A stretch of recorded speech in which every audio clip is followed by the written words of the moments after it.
Hello everyone, welcome to study sir. तो चलिए exercise 4 बनाने से पहले कुछ बेसिक कॉन्सेप्ट को जानते और समझते हैं, ताकि एक्सरसाइज 4 बनाने में आपको कोई भी दिक्कत का सामना न करना पड़े। बट इसे शुरू करने से पहले आपसे एक छोटी सी रिक्वेस्ट है, यदि आपने अभी तक हमारे चैनल को सब्सक्राइब नहीं किया है तो प्लीज़ हमारे चैनल को सब्सक्राइब कर लें तथा बगल में दिए गए बेल आइकन को दबा दें, ताकि जब भी मैं कोई नया वीडियो अपलोड करूं तो इसका नोटिफिकेशन आपको सबसे पहले मिल सके। तो चलिए शुरू करते हैं। आज का टॉपिक है नेगेटिव सेंटेंस। ठीक है, हिंदी होता है नकारात्मक वाक्य। तो देखिए, इसे समझने से पहले हमें समझना पड़ेगा कि सेंटेंस क्या होता है। ठीक है, तो चलिए इसका डेफिनेशन देखते हैं। शब्दों का ऐसा समूह जिससे पूरा मतलब निकले। ठीक है, डेफिनेशन एकदम साफ साफ है। शब्दों का ऐसा समूह जिससे पूरा मतलब निकले क्या कहलाता है? सेंटेंस कहलाता है। ठीक है, जैसे राम आम खाता है, तो ज़रा बताइए, आपको यदि कोई कहे, आपके सामने कहे राम आम खाता है, तो इससे क्या पता चलता है कि राम के पास एक आम होगा और आम को क्या कर रहा होगा? खा रहा होगा। तो पूरा मतलब निकल रहा है, इसीलिए यह है क्या है? सेंटेंस है। ठीक है, मैं एक विद्यार्थी हूँ। मैं एक विद्यार्थी हूँ, इसका मतलब क्या हुआ? यदि मैं एक विद्यार्थी हूँ तो मेरा काम क्या होगा? पढ़ने का, विद्या अर्जन करने का। ठीक है, तो पूरा मतलब निकल रहा है, इसीलिए यह क्या है? सेंटेंस है। ठीक है, इसी तरीके से मैं तैयार नहीं हूँ, इन सब का इंग्लिश भी दे दिया यहाँ पे। ठीक है, ये सभी क्या है? ये हिंदी में इसे वाक्य कहा जाता है और इसे इंग्लिश में क्या कहा जाता है? एक सेंटेंस। ठीक है, तो चलिए अब देखते हैं नेगेटिव सेंटेंस क्या होता है। ठीक है, तो देखिए नेगेटिव सेंटेंस है नकारात्मक वाक्य, नाम से ही पता चल रहा है नकारने का। ठीक है, तो देखिए इसका डेफिनेशन देखते हैं। वह सेंटेंस जिसमें कोई भी निगेटिव वर्ड शामिल हो क्या कहलाता है? नेगेटिव सेंटेंस कहलाता है। तो ये निगेटिव वर्ड है क्या? तो देखिए यहाँ पे कुछ हम नेगेटिव वर्ड्स को शामिल किए हैं। जैसे यदि वाक्य में चाहे नो दिख जाए, नॉट दिख जाए, नेवर दिख जाए, none, nobody, nothing, neither, nor, etc. ठीक है, मतलब इनमें से कोई भी निगेटिव वर्ड, इसमें से कोई भी वर्ड दिख जाए तो वो क्या होते हैं? यदि सेंटेंस में इनमें से कोई भी वर्ड दिख जाए तो वो क्या कहलाता है? वो सेंटेंस क्या कहलाता है? निगेटिव सेंटेंस कहलाता है। कैसा सेंटेंस कहलाता है? Negative sentence. ठीक है, तो देखिए अभी आपको मेनली अपने एक्सरसाइज में केवल कौन से निगेटिव वर्ड के बारे में पढ़ना है? नॉट के बारे में। किसके बारे में? नॉट के बारे में। ठीक है, तो चलिए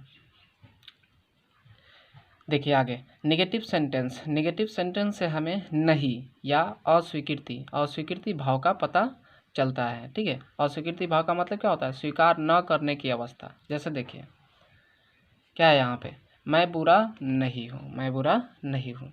यदि मुझे कोई कह रहा है कि तुम बुरा हो, तो मैं इस बात को अस्वीकार कर दूंगा और मैं कहूँगा मैं बुरा नहीं हूँ। ठीक है, आई एम नॉट बैड। ठीक है, आई एम नॉट बैड। मैं डॉक्टर नहीं हूँ। यदि कोई कहे कि आप डॉक्टर हैं, तो मैं इस बात को अस्वीकार कर दूंगा और कहूँगा मैं डॉक्टर नहीं हूँ। ठीक है, I am not a doctor. तो आई होप, मैं आशा करता हूँ यहाँ तक समझ में आ गया होगा। ठीक है, तो देखते हैं आगे। अब देखिए नेगेटिव सेंटेंस की स्ट्रक्चर क्या होती है, बनावट क्या होती है। ठीक है, जैसे जब हिंदी नकारात्मक वाक्य का जब इंग्लिश में ट्रांसलेट करते हैं, ठीक है, तो उनमें हमें कैसे और शब्द का ऑर्डर क्या होना चाहिए? ठीक है, मतलब शब्द में आने वाले वर्ड्स का क्रम क्या होना चाहिए? ठीक है, उसके लिए यहाँ पे इस स्ट्रक्चर को क्या कर लें, नेगेटिव सेंटेंस के लिए बढ़िया से याद कर लें। ठीक है, नेगेटिव सेंटेंस में सदैव क्या आएगा? एम इज़ आर के मामले में नेगेटिव सेंटेंस का स्ट्रक्चर क्या होगा? तो सबसे पहले क्या आएगा? सब्जेक्ट। ठीक है, सब्जेक्ट का इंग्लिश आएगा, उसके बाद इस सब्जेक्ट के अनुसार एम आएगा, नहीं तो इज आएगा, नहीं तो आर आएगा। ठीक है, इन तीनों में से कोई एक आएगा। उसके बाद ठीक एम इज आर के बाद किसका प्रयोग करना है? नॉट का। ठीक है, उसके बाद बाकी जो भी वाक्य में बचा होगा शब्द उसका इंग्लिश देंगे। ठीक है, इसलिए यहाँ पे क्या है? Other words. ठीक है, चलिए यहाँ पे एक स्ट्रक्चर में एक नया शब्द आया, क्या आया? सब्जेक्ट। तो आपको वाक्य में दी गए सब्जेक्ट को पहचानना पड़ेगा, तभी ना उसका इंग्लिश कर पाएंगे आप। तो चलते सब्जेक्ट को समझते हैं, ये सब्जेक्ट क्या है। ठीक है, सब्जेक्ट क्या होता है? तो देखिए सब्जेक्ट वाक्य का वह भाग जिसके विषय में कुछ कहा जाए। ठीक है, वाक्य का वह भाग जिसके विषय में कुछ कहा जाए क्या कहलाता है? सब्जेक्ट कहलाता है। क्या कहलाता है? सब्जेक्ट। ठीक है, इसकी पहचान क्या होनी चाहिए? इसकी पहचान क्या है, ठीक है, आप कैसे पहचान पाएंगे वाक्य में? तो देखिए, इसकी पहचान है कि वाक्य में कौन या किसने शब्द लगाकर प्रश्न पूछने पर जो उत्तर आता है, ठीक है, जो उत्तर आए वही क्या होता है, वही सब्जेक्ट होता है, ठीक है।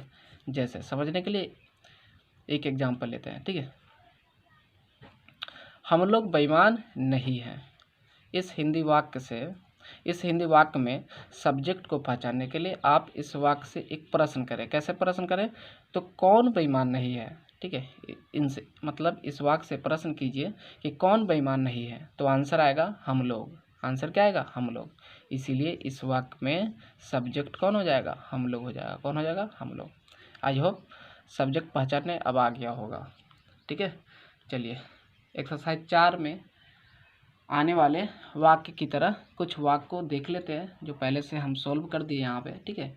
मैं समझा देता हूँ केवल, उसके बाद फिर हम सब एक्सरसाइज 4 बनाएंगे, ठीक है।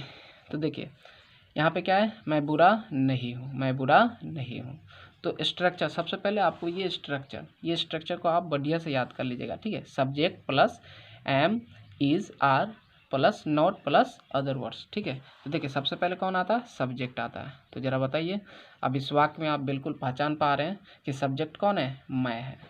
कौन है यहाँ पे? सब्जेक्ट कौन है? मैं, ठीक है। तो मैं का इंग्लिश क्या होगा? आई।